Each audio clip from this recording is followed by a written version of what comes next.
Did you hear that one of our key players just got cut from the team? Yep, you heard that right. This move isn't just another roster shakeup. It's a bold statement from Bears management. What does this mean for the team's future? The heat is on for the rest of the squad, and those who remain need to step up and prove their worth. Can you imagine what might happen next? Don't go anywhere, because what's coming could define our season. Now, let's talk about someone making a comeback from injury, and their impact could be massive. This defender, who's been on the reserve list, brings a track record of pressuring the quarterback that could be crucial in our next matchup. Their return could flip the script on the game, especially against our rivals' offense. Are you pumped to see them in action?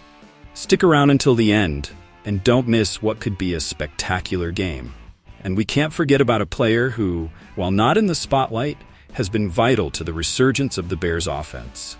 This young talent is stepping up and providing stability, helping our quarterback shine like never before. Could it be that we finally have a winning combo? The stakes are higher than ever, and you need to be on top of every play. So what are you waiting for? Hit that like button if you're ready for an epic journey with the Chicago Bears, and subscribe so you don't miss a second of the action. It just keeps getting better, and the best is yet to come. So, what's up, Chicago Bears fans? Let's get straight to the action. There's no time to waste. The news that shook up our week is the release of Velus Jones Jr. and fullback Kerry Blossomgame. Can I just say that letting go of Jones, a third-round pick from the 2022 NFL Draft, speaks volumes about how serious this front office and coaching staff are about winning this season. That's exactly what we need. We're not just keeping spots on the roster because of past investments. I'll tell you this, it's a bold move, but I'm glad the Bears are making it.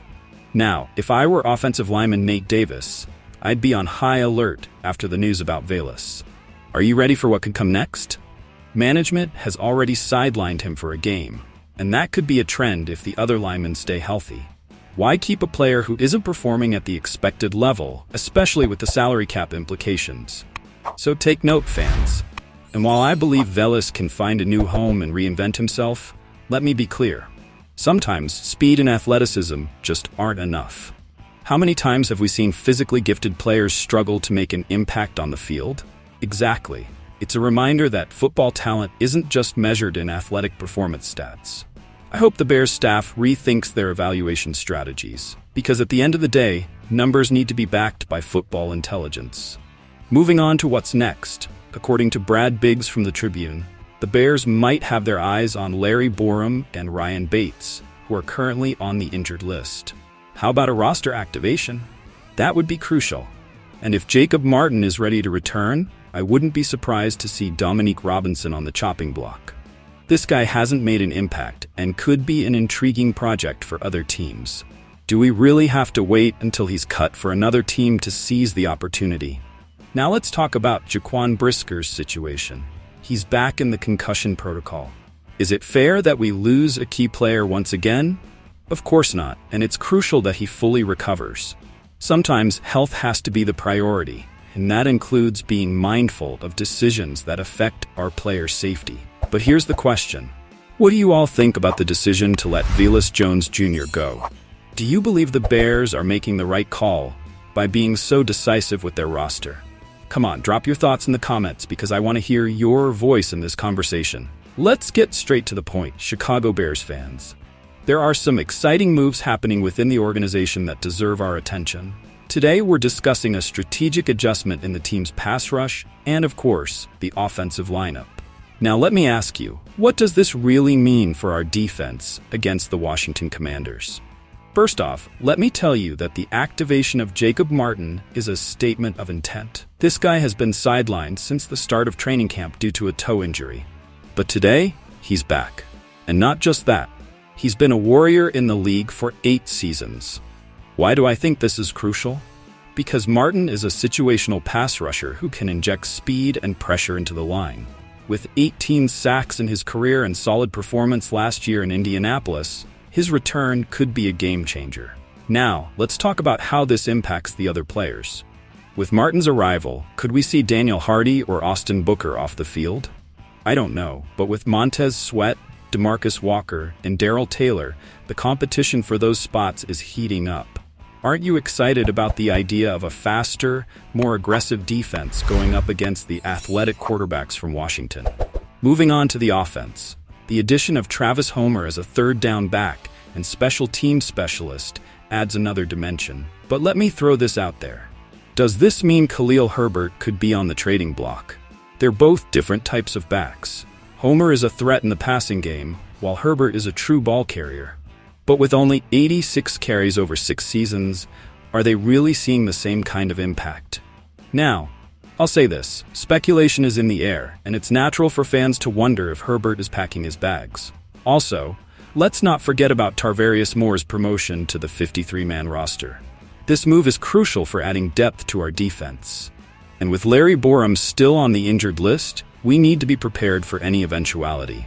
Borom's practice window opened this week, but how much longer will he be sidelined?